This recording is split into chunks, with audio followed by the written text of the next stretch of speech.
ಅಯೋಧ್ಯ ರಾಮ ಮಂದಿರದಲ್ಲಿ ನಡೆದಂತಹ ಕಳ್ಳತನ ಪ್ರಕರಣವನ್ನ 10 ವರ್ಷದ ಹಿಂದೆ ನಿವೃತ್ತರಾದ ಸುಪ್ರೀಂ ಕೋರ್ಟ್ ನ್ಯಾಯಾಧೀಶರ ನೇತೃತ್ವದಲ್ಲಿ ತನಿಖೆಯನ್ನ ನಡೆಸಬೇಕು ಎಂದು ಕೆಪಿಸಿಸಿ ವಕ್ತಾರ ಅಮಲ ರಾಮಚಂದ್ರ ಒತ್ತಾಯಿಸಿದ್ದಾರೆ. ಪುತ್ತೂರಿನ ಮಾಧ್ಯಮಗೋಷ್ಠಿಯಲ್ಲಿ ಮಾತನಾಡಿದ ಅವರು, ಅಯೋಧ್ಯ ರಾಮ ಮಂದಿರದ ಕಳವು ಪ್ರಕರಣದಲ್ಲಿ ಆರ್ಎಸ್ಎಸ್ ಮತ್ತು ಬಿಜೆಪಿಯ ನಾಯಕರು ಭಾಗಿಯಾಗಿರುವ ಶಂಕೆ ಇದ್ದು ಈ ಪ್ರಕರಣದ ಸೂಕ್ತ ತನಿಖೆ ನಡೆಯಬೇಕಾಗಿದೆ. ಆದರೆ ಇತ್ತೀಚೆಗೆ ನಿವೃತ್ತಿ ಹೊಂದಿದ್ದ ಸುಪ್ರೀಂ ಕೋರ್ಟ್ ನ್ಯಾಯಾಧೀಶರ ಬದಲು 10 ವರ್ಷದ ಹಿಂದೆ ನಿವೃತ್ತಿ ಹೊಂದಿದ್ದ ನ್ಯಾಯಾಧೀಶರಿಂದ ಈ ಪ್ರಕರಣ ತನಿಖೆ ನಡೆಯಬೇಕಾಗಿದೆ.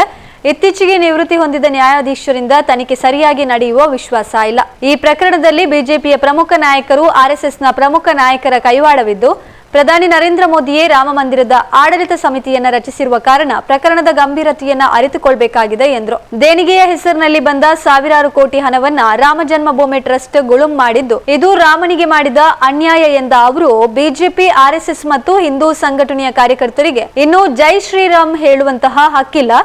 ಇವರು ಇನ್ನು ಜೈ ಸ್ವಾಹ ಮಾತ್ರ ಹೇಳಬಹುದು ಎಂದರು. ಒಂದು ಗಾದೆ ಮಾತು ನೆನಪಿಸ್ತೇನೆ, ದುರ್ಜನರ ಸಂಘ ಅಭಿಮಾನ ಭಂಗ ಅಂತ ಒಂದು ಮಾತಿದೆ. ಗಾದೆ ಸುಳ್ಳಾದರೂ ವೇದ ಸುಳ್ಳಾದರೂ ಗಾದೆ ಸುಳ್ಳಾಗುವುದಿಲ್ಲ ಅನ್ನೋದು ಒಂದು ಮಾತು. ಇದು ದುರ್ಜನರ ಸಂಘವೇ ಆಗಿದೆ. ಕಳೆದ ಅನೇಕ ವರ್ಷಗಳಿಂದ, ಅಂದ್ರೆ ಒಂದು 10-15 ವರ್ಷಗಳಿಂದ ಈ ದುರ್ಜನರ ಸಂಘದ ಜೊತೆಗೆ ನಮ್ಮ ದೇಶ ಒಂದು ಐಡೆಂಟಿಫಿಕೇಶನ್ ಮಾಡಿಕೊಂಡಿದೆ. ಒಂದು ತಾದಾತ್ಮ್ಯತೆಯನ್ನ ಹೊಂದಿದ ಕಾರಣ ಇವತ್ತು ದೇಶದ ಅಭಿಮಾನಕ್ಕೆ ಕೂಡ ಭಂಗ ಆಗಿದೆ. ದೇಶದ ಒಳಗೂ ಅಭಿಮಾನಕ್ಕೆ ಭಂಗ ಆಗಿದೆ, ದೇಶದ ಹೊರಗೂ ವಿದೇಶಗಳಲ್ಲಿ ಕೂಡ ಅಭಿಮಾನಕ್ಕೆ ಭಂಗ ಆಗಿದೆ.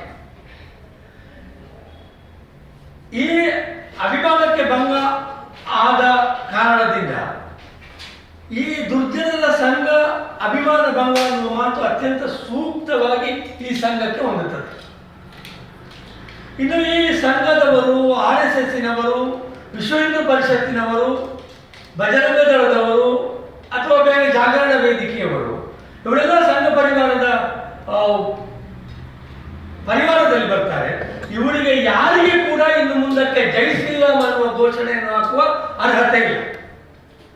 ಯಾಕೆಂದ್ರೆ ಇಷ್ಟು ವರ್ಷಗಳ ಕಾಲ ಜೈ ಶ್ರೀರಾಮ್ ಅನ್ನುವ ಘೋಷಣೆಯನ್ನ ಮಾಡಿಕೊಂಡು ಅಲ್ಲಲ್ಲಿ ದೊಂಬಿ ಗಲಾಟೆಯ ಸಮಾವೇಶಗಳನ್ನು ಮಾಡಿಕೊಂಡು ಈ ದೇಶವನ್ನ ಒಂದು ರೀತಿ ಕೋಮು ಧ್ರುವೀಕರಣದ ಕಡೆಗೆ ತೆಗೆದುಕೊಂಡು ಹೋಗಿ ದೇಶದಲ್ಲಿ ಅಭದ್ರತೆಯನ್ನ, ಕೋಮು ಹಿಂಸಾಚಾರವನ್ನು ಪ್ರೇರೇಪಿಸಿದ ಈ ಜನ ಯಾವಾಗ ಅಯೋಧ್ಯೆಯ ಶ್ರೀರಾಮ ಮಂದಿರದಲ್ಲಿ ಏನು ಕಾಣಿಕೆಯಾಗಿ ಬಂದ ಕೋಟಿ ರೂಪಾಯಿ ಹಣವನ್ನ, ಕಾಣಿಕೆಯಾಗಿ ಬಂದ ಬೆಳ್ಳಿಯ ಇಟ್ಟಿಗೆಗಳನ್ನ, ಚಿನ್ನದ ಸರಗಳನ್ನ ವಸ್ತುಶಃ ಕಳ್ಳರ ಹಾಗೆ ಕದ್ದುಕೊಂಡು ಹೋಗಿ ಅದನ್ನ ನುಂಗಿ ನೀರು ಕುಡಿದಿದ್ದಾರೋ ಆ ಕ್ಷಣದಿಂದ ಅವರಿಗೆ ಜೈ ಶ್ರೀರಾಮ್ ಅಂತ ಹೇಳುವಂತ ಯಾವ ಅರ್ಹತೆ ಕೂಡ ಇಲ್ಲ. ಅವರಿಗೆ ಹೇಳುವುದಾದ ಒಂದೇ ಅರ್ಹತೆ ಅಂದ್ರೆ ಅವರು ತಾವು ಪರಸ್ಪರ ಸಿಕ್ಕಿದಾಗ ಜೈ ಸ್ವಾಹ ಅಂತ ಹೇಳಬೇಕು. ಅದು ಬಿಟ್ಟು ಜೈ ಶ್ರೀರಾಮ್ ಅಂತ ಹೇಳುವಂತ ಯಾವ ಯೋಗ್ಯತೆಯನ್ನು ಕೂಡ ಅವರು ಉಳಿಸಿಕೊಳ್ಳಿ. ನೋಡಿ, ಈ ರಾಮ ಮಂದಿರದಲ್ಲಿ ನಮಗೆಲ್ಲರಿಗೂ ಗೊತ್ತಿದೆ, ಕಳೆದ ಒಂದು 40 ವರ್ಷಗಳಿಂದ ಈಚೆಗೆ ರಾಮ ಮಂದಿರದ ಹೆಸರಿನಲ್ಲಿ 3 ರೀತಿಯಲ್ಲಿ ಹಣ ಸಂಗ್ರಹಣೆ ಆಗಿದೆ. ಒಂದು ಮೊದಲನೆಯದು 1989ರಲ್ಲಿ ಆರಂಭ ಆಗ್ತದೆ, ರಾಮಶಿಲಾ ಪೂಜನ ಕಾರ್ಯಕ್ರಮ ಅಂತ. ಒಂದು ಇಟ್ಟಿಗೆಯನ್ನ ಹಿಡ್ಕೊಂಡು ಅದನ್ನ ಶಂಖ ಜಾಗಟೆ ಇದರ ಜೊತೆಗೆ ಮನೆಗೆ ಹೋಗಿ ಅವರ ಮನೆಯ ಮುಂದೆ ಇಟ್ಟಿಗೆಯನ್ನು ಇಟ್ಟು ಅದಕ್ಕೆ ಪೂಜೆ ಮಾಡಿ ಪ್ರತಿ ಮನೆಯಿಂದ 1.25 ರೂಪಾಯಿಯನ್ನು ತಗೊಳ್ತಾ ಇದ್ದಾರೆ. ಈ 1.25 ರೂಪಾಯಿಯನ್ನು ತೆಗೆದುಕೊಳ್ಳುವುದರ ಜೊತೆಗೆ ಅವರು ಬೇರೆ ಕೂಪನ್ ಮಾಡಿದ್ದಾರೆ.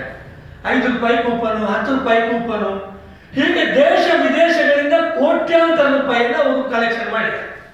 ಇನ್ನು 2ನೇದು ರಾಮ ಜನ್ಮಭೂಮಿ ತೀರ್ಥಕ್ಷೇತ್ರ ಟ್ರಸ್ಟಿನ ಹೆಸರಿನಲ್ಲಿ ಹಣವನ್ನ ಕಲೆಕ್ಟ್ ಮಾಡಿದ್ದಾರೆ. ಆಮೇಲೆ ಪ್ರಾಣ ಪ್ರತಿಷ್ಠೆಯ ನಂತರ ದೇವಾಲಯಕ್ಕೆ ಭಕ್ತರು ಭಕ್ತಿಯ ರೂಪದಲ್ಲಿ ಕಾಣಿಕೆಯನ್ನು ನೀಡ್ತಾ ಬಂದಿದ್ದಾರೆ. ಈ 3 ಸಂದರ್ಭದಲ್ಲಿಯೂ ಇವರು ಕಲೆಕ್ಟ್ ಮಾಡಿದ ಹಣಕ್ಕೆ, ಇವರು ಸಂಗ್ರಹಿಸಿದ ಈ ಹಣಕ್ಕೆ ಒಂದು ಸಲ ಕೂಡ ಇವರು ರಸೀದಿಯನ್ನು ಕೊಡಲಿಲ್ಲ. ಇವರಿಗೆ ಲೆಕ್ಕಾಚಾರವನ್ನು ಇಡಲಿಲ್ಲ, ಇದನ್ನ ಲೆಕ್ಕಾಚಾರವನ್ನು ಹೊರಗೆ ಕೂಡ ಕೊಡಲಿಲ್ಲ. ಒಟ್ಟು ಅವ್ಯವಹಾರ ಮಾಡಿ ಹಣವನ್ನ ಇವರು ಕಲೆಕ್ಟ್ ಮಾಡಿದ್ದಾರೆ. ನೋಡಿ, ಇದು ದೇವರ ಹೆಸರಿನಲ್ಲಿ ಹಣವನ್ನು ದೋಚುವ ಇದೊಂದು ಕಲೆ ಅವರದ್ದು.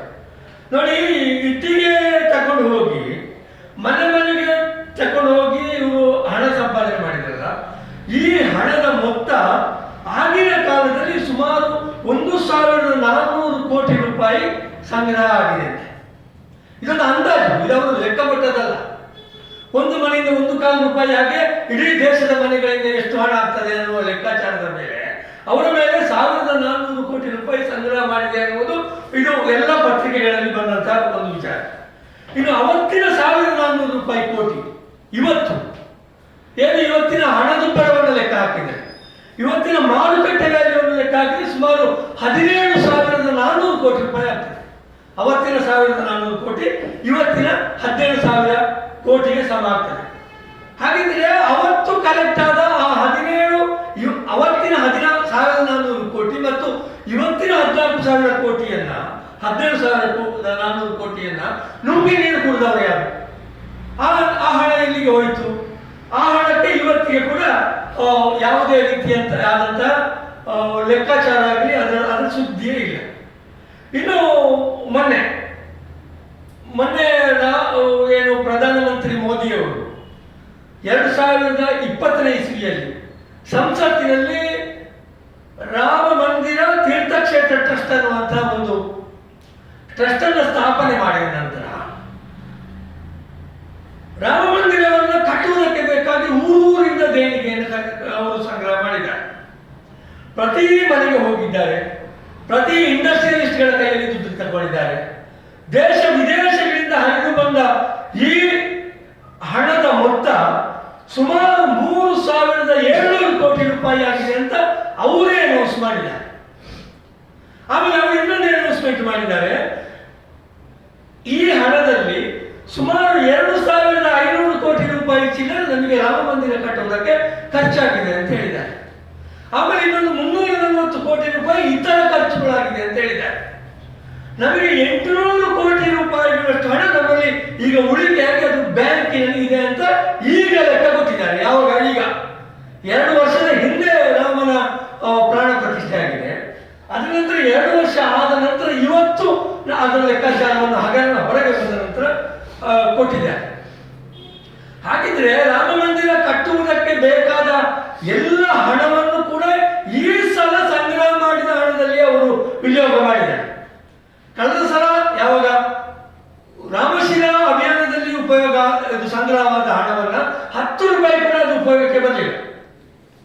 ಈಗ ಸಂಗ್ರಹ ಆದ ಹಣದಲ್ಲಿಯೇ ಹಣ 800 ಕೋಟಿಯಷ್ಟು ಉಳಿದಿದೆ ಅಂತ ಆದ್ರೆ ಆ 1,400 ಕೋಟಿ ರೂಪಾಯಿ ಅವತ್ತಿಂದು ಇವತ್ತು 17,400 ಕೋಟಿ ರೂಪಾಯಿ ಆಗ್ತದೆ. ಅದು ಆ ಹಣ ಎಲ್ಲಿಗೆ ಹೋಯಿತು? ಅದನ್ನ ತಿಂದವರು ಯಾರು? ಅದನ್ನ ನುಂಗಿ ನೀರು ಕುಡಿದವರು ಯಾರು ಅನ್ನುವುದಕ್ಕೆ RSS, ಬಜರಂಗ ದಳ, ವಿಶ್ವ ಹಿಂದೂ ಪರಿಷತ್ ನಮಗೆ ಸಾಕ್ಷ್ಯವನ್ನು ಕೊಡಬೇಕಾಗ್ತದೆ. ಮತ್ತು ಅದರ ನಂತರ ಮಾತ್ರ ಅವರು ಜೈ ಶ್ರೀರಾಮ್ ಅನ್ನುವ ಘೋಷಣೆಯನ್ನು ಕೂಗುವುದಕ್ಕೆ ಅರ್ಹತೆಯನ್ನು ಪಡೀತಾರೆ. ಇನ್ನು 3,500 ಕೋಟಿಗಿಂತಲೂ ಹೆಚ್ಚು ಹಣ ಸಂಗ್ರಹ ಆಗಿದೆ. ಅದರಲ್ಲಿ 2,500 ಕೋಟಿಗಿಂತ ಹೆಚ್ಚು ಹಣ ಖರ್ಚು ಮಾಡಿದ್ದೇವೆ ಅಂತ ಅವರು ಹೇಳ್ತಾರಲ್ವಾ. ಇವರು ಖರ್ಚು ಮಾಡಿದ ಈ ಹಣ ಹೇಗೆ ಖರ್ಚು ಮಾಡಿದ್ದಾರೆ? ಇವರು ಬೇಕಾಬಿಟ್ಟಿಯಾಗಿ ಹಣವನ್ನು ಖರ್ಚು ಮಾಡಿದ್ದಾರೆ. ಹಣದ ದುರುಪಯೋಗದ ಆರೋಪಗಳು ರಾಮ ಮಂದಿರ ತೀರ್ಥಕ್ಷೇತ್ರ ಟ್ರಸ್ಟಿನ ಮೇಲೆ ಬೇಕಷ್ಟು ಸಲ ಬಂದಿದೆ. ನೋಡಿ, ಒಂದು ಅವರ ಏನು ನಿವೇಶನದ ಹತ್ತಿರದಲ್ಲಿ ಒಂದು ನಿವೇಶನ ಇದೆ. ಯಾವುದು? ರಾಮ ಮಂದಿರ ನಿವೇಶನದ ಪಕ್ಕದಲ್ಲಿ ಇನ್ನೊಂದು ನಿವೇಶನ ಇದೆ. ಅದನ್ನ ಒಬ್ಬರು ಮುಸಲ್ಮಾನರು ಮತ್ತೊಬ್ಬರು ಹಿಂದೂ ಇಬ್ಬರು ಸೇರಿ ಒಟ್ಟಿಗೆ ಸೇರಿ ಅದನ್ನು ಪರ್ಚೇಸ್ ಮಾಡ್ತಾರೆ 2 ಕೋಟಿ ರೂಪಾಯಿ. ಈ ನಿವೇಶನ ಅವರು ಖರೀದಿ ಮಾಡಿದ ನಂತರ ಕೇವಲ 2ರಿಂದ 10 ನಿಮಿಷದ ಒಳಗೆ, ಒಂದು 4-5 ನಿಮಿಷದಲ್ಲಿ ರಾಮ ಮಂದಿರ ಟ್ರಸ್ಟ್ ಹಣವನ್ನು ಆ ಜಾಗವನ್ನು ಪರ್ಚೇಸ್ ಮಾಡ್ತಾರೆ. 18.5 ಕೋಟಿ ರೂಪಾಯಿ ಇದನ್ನು ಪರ್ಚೇಸ್ ಮಾಡ್ತಾರೆ. ನೋಡಿ, 2 ಕೋಟಿಗೆ 5 ನಿಮಿಷದ ಹಿಂದೆ ಏನು ಖರೀದಿಯಾಗಿದ್ದ ಒಂದು ಸೈಟನ್ನ 18.5 ಕೋಟಿ ರೂಪಾಯಿ ಕೊಟ್ಟು ಇವರು ಖರೀದಿ ಮಾಡ್ತಾ ಇದ್ದಾರೆ ಅಂತ ಹೇಳಿದರೆ, ಆ 16.5 ಕೋಟಿ ರೂಪಾಯಿ ಯಾವುದಕ್ಕೋಸ್ಕರ ಇವರು ಕೊಟ್ಟಾರೆ? ನೋಡಿ, ಇವರು ದಾಖಲೆಯಲ್ಲಿ ಮಾತ್ರ 18.5 ಕೋಟಿ ರೂಪಾಯಿಗೆ ಆ ಜಾಗವನ್ನು ಖರೀದಿ ಮಾಡಿ ಆ ಜಾಗದ ಮಾಲೀಕರಿಗೆ ಕೇವಲ 2 ಕೋಟಿ ಅಥವಾ ಸಮಥಿಂಗ್ ಎಕ್ಸ್ಟ್ರಾ, ಒಂದು 10,000 20,000 50,000 ಎಕ್ಸ್ಟ್ರಾ ಪ್ರೀಮಿಯಂ ಅವರಿಗೆ ಅಷ್ಟು ಕೊಟ್ಟು ಖರೀದಿ ಮಾಡಿದ್ದಾರೆ ಅಷ್ಟೇ ಹೊರತು ಉಳಿದ 16.5 ಕೋಟಿ ರೂಪಾಯಿಯನ್ನ ಇವರೊಳಗೆ ಹಂಚಿಕೊಂಡು ತಿಂದು ಮುಕ್ಕಿದ್ದಾರೆ. ಇದು ರಾಮ ಮಂದಿರ ಕಟ್ಟುವಾಗ ಇವರು ಇಡೀ ದೇಶದ ಜನರಿಂದ ಕಲೆಕ್ಟ್ ಮಾಡಿದಂತಹ ಹಣವನ್ನು ತಿಂದು ಮುಕ್ಕಿದಂತಹ ಒಂದು ರೀತಿ.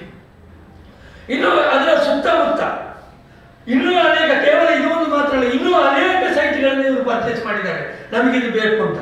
ಇಲ್ಲೆಲ್ಲ ಮಾರುಕಟ್ಟೆ ದರಕ್ಕಿಂತ 17 ಪಟ್ಟು ಹೆಚ್ಚು ರೇಟನ್ನು ಕೊಟ್ಟು ಇವರು ಪರ್ಚೇಸ್ ಮಾಡಿದಂತಹ ಉದಾಹರಣೆಗಳು ಸಾಕಷ್ಟಿದೆ. ಹಾಗಿದ್ರೆ ಇಲ್ಲಿ ಎಲ್ಲ ಕೂಡ ಹೇಗೆ ಆ 2 ಕೋಟಿಯ ಭೂಮಿಯನ್ನು ತಗೊಳ್ಳುವಾಗ 14.5 ಕೋಟಿ ರೂಪಾಯಿಯನ್ನ ಗುಳುಂ ಮಾಡಿದ್ರು, ಅದೇ ರೀತಿಯಲ್ಲಿ ಏನು ಧರ್ಮದ ದುಡ್ಡಿದೆಯಲ್ಲ, ಜನರಿಂದ ಕಲೆಕ್ಟ್ ಆದ ಲೆಕ್ಕ ಇಲ್ಲದ ದುಡ್ಡಿದೆಯಲ್ಲ, ಅದನ್ನೆಲ್ಲ ನಮಗೆ ನೀರು ಕುಡಿದಿದ್ದಾರೆ ಅನ್ನುವುದು ಸ್ಪಷ್ಟ ಆಗ್ತದೆ.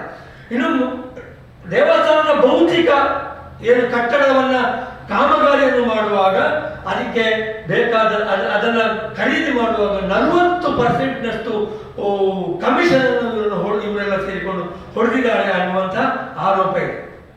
ಈಗ ಈ ಹಣವನ್ನ ಹೊಡೆದ ನಂತರ ಈ ಟ್ರಸ್ಟಿಗಳ ಸಂಪತ್ತಿ ಏರಿಕೆಯಾಗಿದೆ.